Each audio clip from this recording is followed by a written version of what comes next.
Auzubillahiminash-shaytanir-rajim. Bismillahir-rahmanir-rahim.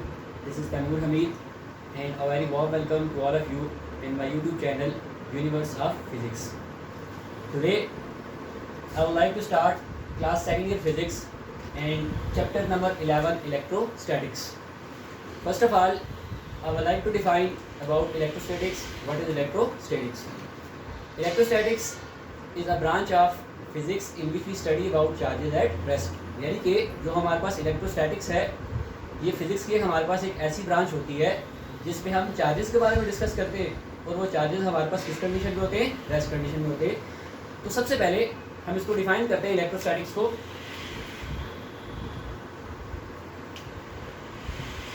The branch of physics in which we study about charges at rest। यानी कि electrostatics में हम उन चार्जेस के बारे में डिस्कस करेंगे जो चार्जेस हमारे पास किस कंडीशन में होंगे? रेस्ट कंडीशन में होंगे। जो चार्जेस हमारे पास किस कंडीशन में होंगे? रेस्ट कंडीशन में। अब जब चार्जेस रेस्ट कंडीशन में होंगे तो इलेक्ट्रोस्टैटिक्स में हमने चार्जेस के बिहेवियर को और चार्जेस की कैरेक्टरिस्टिक्स को भी क्या करना है? डिस्कस करना है। तो हम साथ यहाँ पे लिख सकते हैं in electrostatics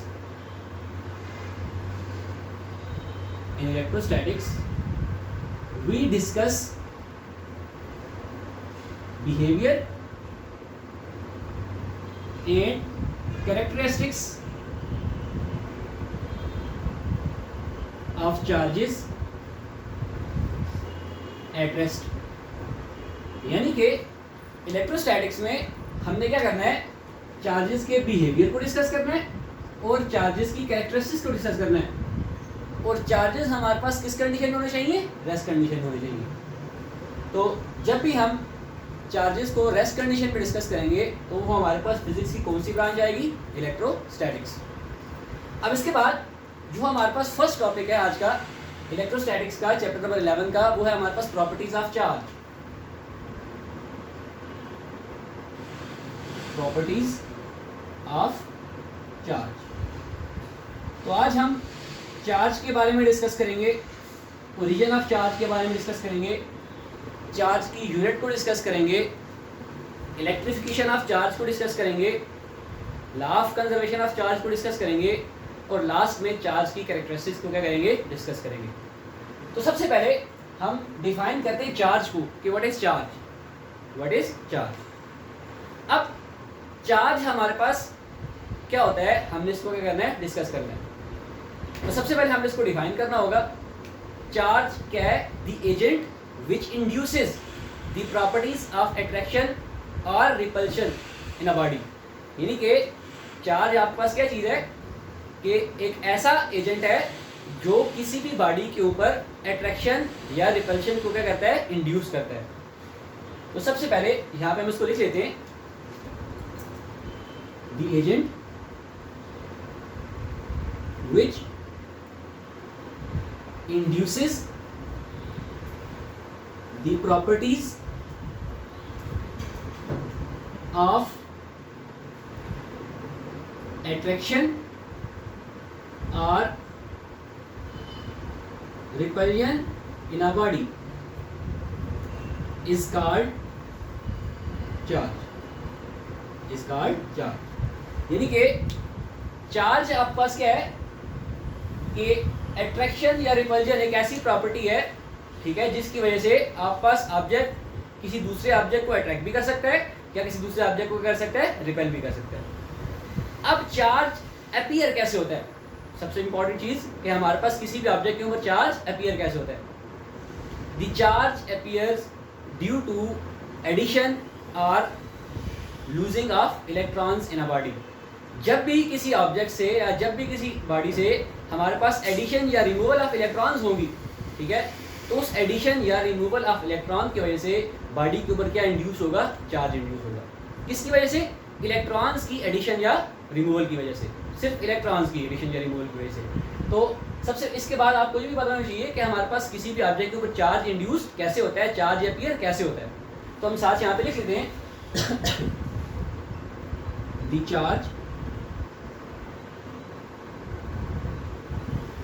appears in a body due to addition or removal of electrons in whole number। ये एक इम्पॉर्टेंट चीज़ है जिसके बारे में आपको बताना चाहिए कि जो हमारे पास चार्ज अपीयर होता है किसी भी बॉडी के ऊपर, किसी भी ऑब्जेक्ट के ऊपर, वो किसकी वजह से होता है? ड्यू टू एडिशन और रिमूवल ऑफ इलेक्ट्रॉन, यानी कि या उस ऑब्जेक्ट से या उस बॉडी से इलेक्ट्रॉन्स रिमूव हो रहे होते हैं या उस बॉडी में इलेक्ट्रॉन्स ऐड हो रहे होते हैं, यानी गेनिंग और लूजिंग ऑफ इलेक्ट्रॉन्स की वजह से हमारे पास क्या होती है? ऑब्जेक्ट के ऊपर, किसी भी बॉडी के ऊपर क्या अपीयर होता है? चार्ज अपीयर होता है। ठीक है, अब ओरिजिन ऑफ चार्ज को अगर हम डिस्कस करें, first of all origin of charge, तो मैं कह सकता हूं the deficiency or excess of electrons of an object is called origin of charge। ठीक है, deficiency or excess, या आप lose or gain भी कह सकते हैं। ठीक है, तो सबसे पहले हम इसको डिफाइन कर लेते हैं। the deficiency or excess of electrons of an object is called origin of charge। यानी कि किसी भी ऑब्जेक्ट के ऊपर या किसी भी बॉडी के ऊपर चार्ज कैसे ओरिजिनेट होता है? जब वहां पे क्या होता है?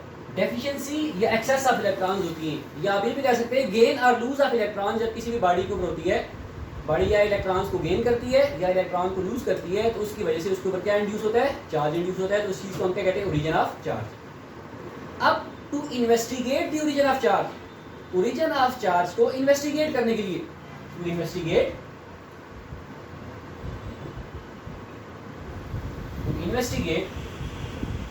The origin of charge, origin of charge को अगर हम इन्वेस्टिगेट करें तो हमें पता है कि हमारे पास जो एटम होता है, जो हमारे पास क्या होता है? Atom is composed of nucleus. Atom में क्या होता है? हमारे पास न्यूक्लियस होता है, और न्यूक्लियस के सराउंडिंग में क्या हो रहे होते हैं? इलेक्ट्रॉन्स रिवॉल्व कर रहे होते हैं। अब बेसिकली एटम क्या होता है? तीन चीज़ों पे कंपोज कर रहा होता है। Atom is compose of three particles, electrons, protons और न्यूट्रॉन्स।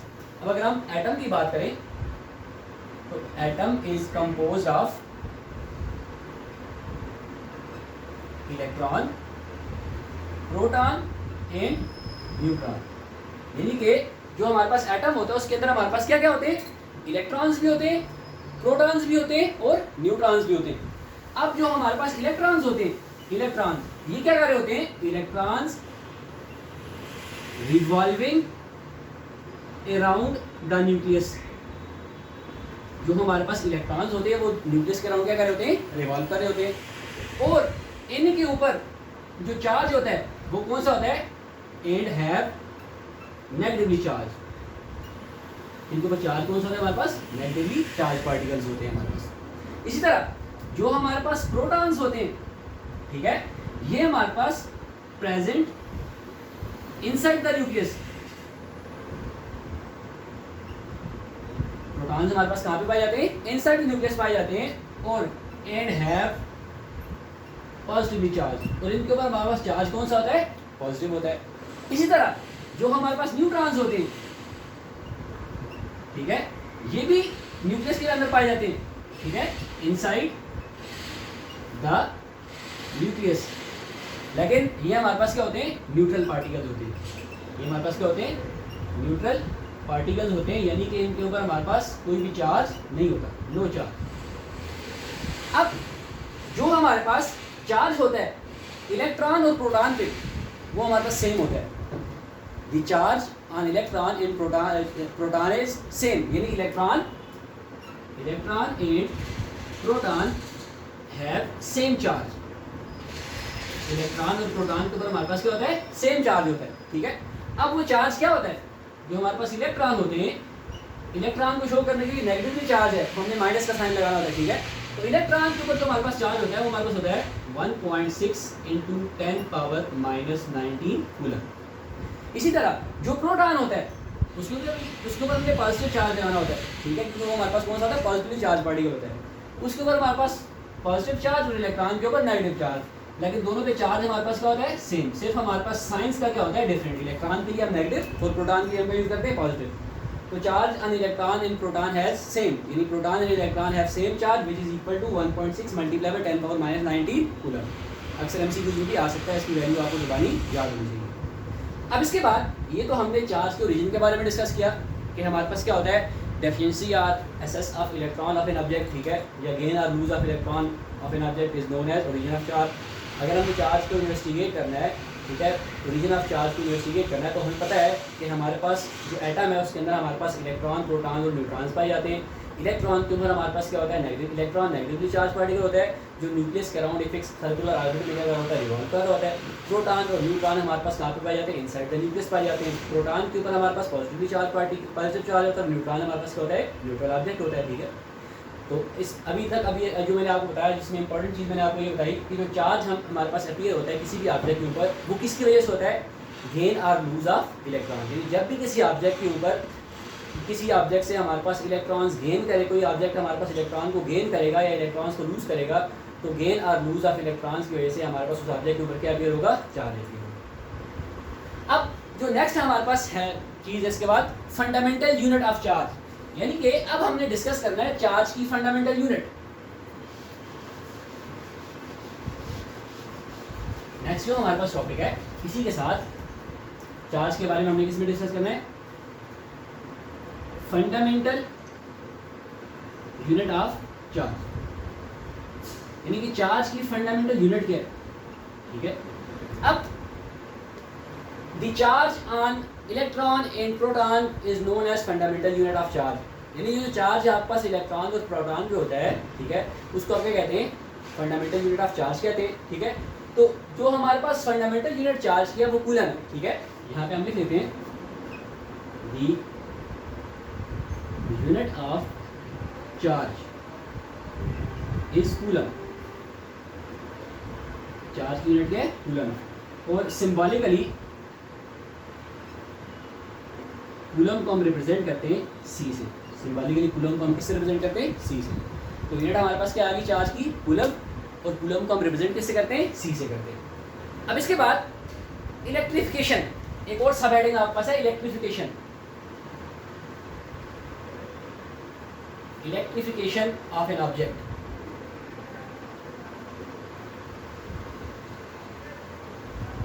अब what is known as electrification, what is electrification, यानी कि इलेक्ट्रिफिकेशन हमारे पास क्या होता है, द एडिशन और removal of electron from an object is known as electrification, ठीक है। इलेक्ट्रिफिकेशन का फिनोमेना क्या होता है, एडिशन और रिमूवल ऑफ इलेक्ट्रॉन। तो हम यहाँ पे लिख सकते हैं एडिशन और removal of electrons is called electrification, यानी कि एडिशन और रिमूवल ऑफ इलेक्ट्रॉन जब किसी ऑब्जेक्ट के ऊपर से होती है तो उस फिनोमेना को हम क्या कहते हैं, इलेक्ट्रिफिकेशन का फिनोमेना कहते हैं। तो इसलिए हमने यहाँ पे लिख दिया एडिशन और removal of electron is called electrification. अब जो हमारे पास इलेक्ट्रिफिकेशन है, इसको अगर हम फर्दर एक्सप्लेन करें, ठीक है, अगर मैं कहता हूँ कि the charge appears on object is positive, ठीक है, द चार्ज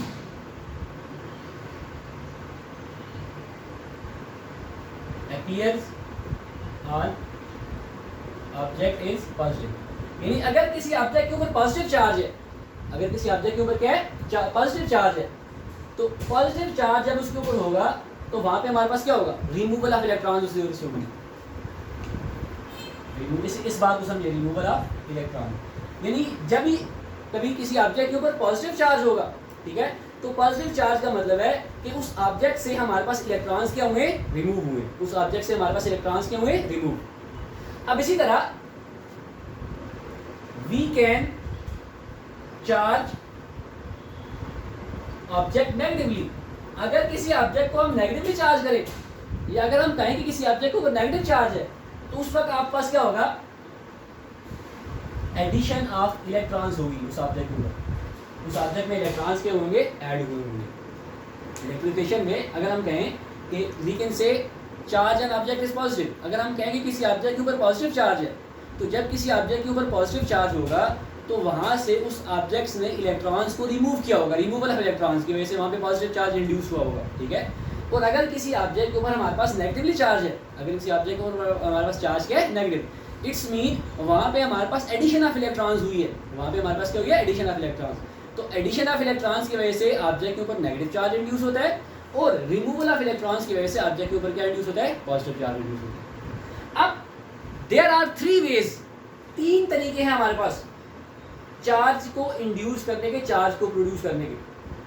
किसी भी ऑब्जेक्ट के ऊपर चार्ज को जब हम प्रोड्यूस करते हैं तो 3 वेज हैं, आपने क्लास 10 में भी पढ़ा होगा, चैप्टर नंबर 13 इलेक्ट्रोस्टैटिक्स रिकॉल अगर आप उसको करें तो वहाँ पे आपको पढ़ाया गया होगा there are 3 ways to produce a charge on object. Object के ऊपर चार्ज को प्रोड्यूस करने के कितने वेज हैं हमारे पास, 3 वेज।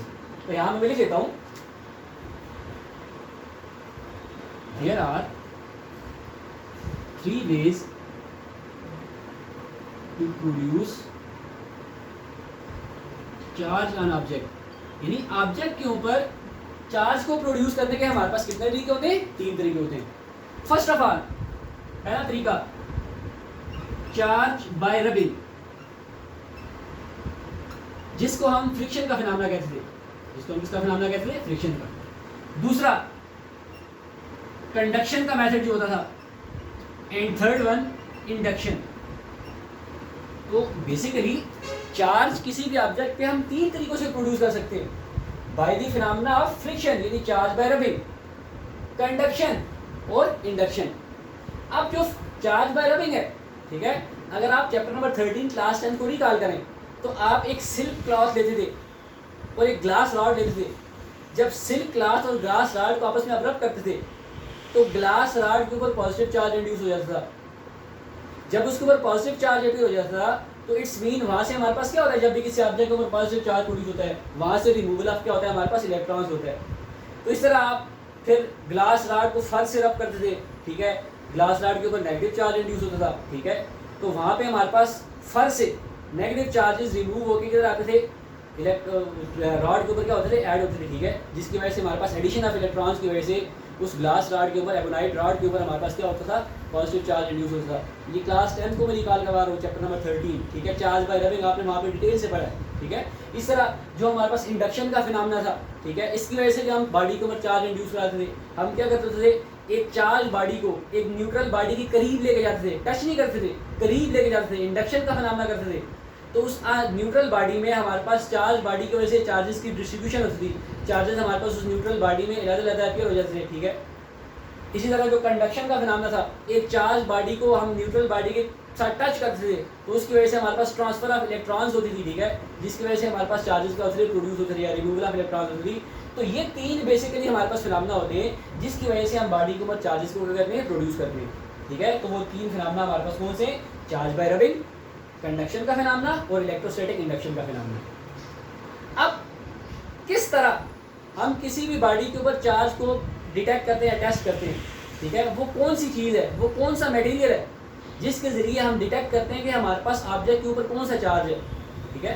तो electroscope is an instrument, electroscope हमारे पास एक ऐसा इंस्ट्रूमेंट होता है जिसकी मदद से we can detect and test the nature of charge on a body. हम डिटेक्ट करते हैं और टेस्ट करते हैं कि हमारे पास बॉडी के ऊपर कौन सा चार्ज है। तो ये भी आपको पता होना चाहिए, electroscope is an instrument which is used for detecting and testing the nature of charge on a body। यानी इलेक्ट्रोस्कोप हमारे पास एक ऐसा इंस्ट्रूमेंट होता है जिसकी वजह से हम ये डिटेक्ट करते हैं कि हमारे पास बॉडी के ऊपर कौन सा चार्ज है। अब ये सारे के सारे जो फिनोमेना है, चार्ज बाय रबिंग, कंडक्शन या इंडक्शन, ठीक है, इन सारे फिनोमेना में जब हम बॉडी के ऊपर चार्ज को प्रोड्यूस करते हैं, ठीक है, तो उस सारे प्रोसेस के दौरान हम चार्ज को खुद से क्रिएट नहीं करते, हम चार्ज को खुद से क्रिएट नहीं करते, बल्कि चार्ज हमारे पास एक बॉडी से दूसरी बॉडी में क्या होता है, ट्रांसफर होता है, ठीक है। तो यहाँ से फिर हम law of conservation of charge को भी क्या कर सकते हैं, एक्सप्लेन कर सकते हैं। Law of conservation of charge को भी क्या करते हैं, एक्सप्लेन करते हैं। तो what is law of conservation of charge, what is law of conservation of charge, यानी law of conservation of charge फिर हमारे पास क्या होगा, उसको भी हम यहाँ पे डिस्कस कर लेते हैं थोड़ा सा। Law of conservation of charge. अब law of conservation of charge क्या है, कि charge can neither be created nor destroyed, यानी कि चार्ज को हम क्रिएट नहीं कर सकते, नहीं इसको हम डिस्ट्रॉय कर सकते हैं। क्या होता है, but it can be transferred from one body to another, लेकिन हम क्या करते हैं, उसको ट्रांसफर करते हैं एक बॉडी से दूसरी बॉडी में। But the total charge on an isolated system is constant, लेकिन जो हमारे पास टोटल चार्ज होता है वो हमारे पास क्या रहता है, कांस्टेंट रहता है। ये हमारे पास क्या है, law of conservation of charge. इस तरह आपने law of conservation of momentum भी डिस्कस किया था फर्स्ट ईयर में क्लास 9 में, उस तरह हमारे पास law of conservation of charge भी है। वहाँ पे हमने मोमेंटम को डिस्कस किया था, यहाँ किसको डिस्कस कर रहे हैं, चार्ज को डिस्कस कर रहे हैं, ठीक है। अब इस तरह कैरेक्टरिस्टिक्स ऑफ चार्ज, जो हमारे पास लास्ट चीज है, कैरेक्टरिस्टिक्स ऑफ चार्ज, चार्ज की कैरेक्टरिस्टिक्स, ठीक है। सबसे पहली characteristics, few are the characteristics of charge which are discussed as given. First one है हमारे पास अट्रैक्शन और रिपल्जन। पहली कैरेक्टरिस्टिक्स हमारे पास क्या है, कैरेक्टरिस्टिक्स क्या है, अट्रैक्शन और रिपल्जन। चार्ज की पहली कैरेक्टरिस्टिक्स क्या है, अट्रैक्शन और रिपल्जन। अब अट्रैक्शन और रिपल्जन क्या होता है, एक होता है आपके पास लाइक चार्जेस, यानी कि सेम चार्जेस से आप कहते हैं, और एक होता है हमारे पास अनलाइक चार्जेस, ठीक है, यानी कि अपोजिट चार्जेस। जो हमारे पास लाइक चार्जेस होते हैं, ठीक है, like charges repel each other, like charges repel each other, यानी जो लाइक चार्जेस होते हैं, सेम चार्जेस, यानी पॉजिटिव पॉजिटिव चार्ज होगा या नेगेटिव नेगेटिव चार्ज होगा, दोनों सेम चार्जेस हैं, ये एक दूसरे को क्या करेंगे, रिपेल करेंगे, ये एक दूसरे को क्या करेंगे, रिपेल करेंगे। इस तरह अनलाइक चार्जेस यानी अपोजिट चार्जेस, एक मेरे पास नेगेटिव है दूसरा पॉजिटिव है, या एक मेरे पास पॉजिटिव दूसरा नेगेटिव, ठीक है, ये अनलाइक चार्जेस एक दूसरे को करेंगे, अट्रैक्ट ईच अदर करेंगे, attract each other, attracts each other, यानी like charges repel each other and opposite charges attract each other with a force, एक खास फोर्स के साथ, और उस फोर्स को क्या कहेंगे, इलेक्ट्रोस्टैटिक फोर्स, इलेक्ट्रोस्टैटिक फोर्स। यानी लाइक चार्जेस और अनलाइक चार्जेस जब एक दूसरे को अट्रैक्ट करते हैं या रिपेल करते हैं, तो एक खास फोर्स के साथ अट्रैक्ट या रिपेल करते हैं, उस खास फोर्स को हम क्या कहते हैं, इलेक्ट्रोस्टैटिक फोर्स। अब नेक्स्ट हमारे पास कैरेक्टरिस्टिक्स है quantization of charge, quantization of charge. अब क्वांटाइजेशन ऑफ चार्ज क्या है, the charge on object is equal to the integral multiple of electron. The charge on object, किसी भी ऑब्जेक्ट के ऊपर जो चार्ज होता है वो किसके इक्वल होता है, इंटीग्रल मल्टीपल ऑफ इलेक्ट्रॉन, वो इंटीग्रल मल्टीपल होता है किसका, इलेक्ट्रॉन का, यानी एलिमेंट्री पार्टिकल का। इसको हम क्या कहते हैं, क्वांटाइजेशन ऑफ चार्ज। तो यहाँ पे इसको मैं लिख देता हूँ, the charge on object is equal to the integral multiple of electron is called quantization of charge. इसको हम क्या कहते हैं, क्वांटाइजेशन ऑफ चार्ज कहते हैं, यानी किसी भी ऑब्जेक्ट के ऊपर जो चार्ज होता है वो हमारे पास इंटीग्रल मल्टीपल होता है किसका, इलेक्ट्रॉन का। अब जो क्वांटाइजेशन ऑफ चार्ज है, quantization of charge mean it exist in discrete packets, ठीक है, यानी कि हमारे पास जो चार्ज है वो डिस्क्रीट फॉर्म में, वो कंटीन्यूअस फॉर्म में नहीं होता, it exist in discrete packets, discrete packets. Quantization of charge mean it exist in discrete packets. अब अगर हमारे पास एक चार्ज है ऑब्जेक्ट के ऊपर Q, if an object has charge Q, अगर किसी ऑब्जेक्ट के ऊपर हमारे पास चार्ज Q है तो वो चार्ज Q हमारे पास किसके इक्वल होगा? वो हमारे पास होगा NE के equal. What is N? N represent integers, N represent integer यानी 1 2 3 4 5 अप टू सो ऑन, और E रिप्रेजेंट करेगा हमारे पास एलिमेंट्री पार्टिकल्स को, ठीक है। तो इसीलिए हम कहते हैं कि जो हमारे पास चार्ज होता है ऑब्जेक्ट के ऊपर वो हमारे पास क्या होता है? इंटीग्रल मल्टीपल होता है किसका? इलेक्ट्रॉन्स का। उसके लिए हमारे पास फार्मूला क्या होता है? Q is equal to NE, where N represent integers 1 2 3 up to so on, इन नंबर्स को रिप्रेजेंट करता है, और E हमारे पास क्या होता है? एलिमेंट्री पार्टिकल यानी इलेक्ट्रॉन होता है, उसको क्या करता है? रिप्रेजेंट करता है। तो ये था हमारे पास प्रॉपर्टीज ऑफ चार्ज के बारे में, आज हमने डिटेल से डिस्कस किया, ठीक है। अब इंशाल्लाह जो हमारे पास नेक्स्ट टॉपिक होगा वो एक इंपॉर्टेंट टॉपिक होगा कूलम्स लॉ का, जो इंशाल्लाह हम नेक्स्ट लेक्चर में एक्सप्लेन करेंगे। आई होप कि जितने भी व्यूअर्स होंगे उनको ये टॉपिक इंशाल्लाह डिटेल से समझ आएगा। इंशाल्लाह नेक्स्ट लेक्चर में मिलेंगे, तब तक के लिए अल्लाह हाफ़िज़, थैंक यू वेरी मच।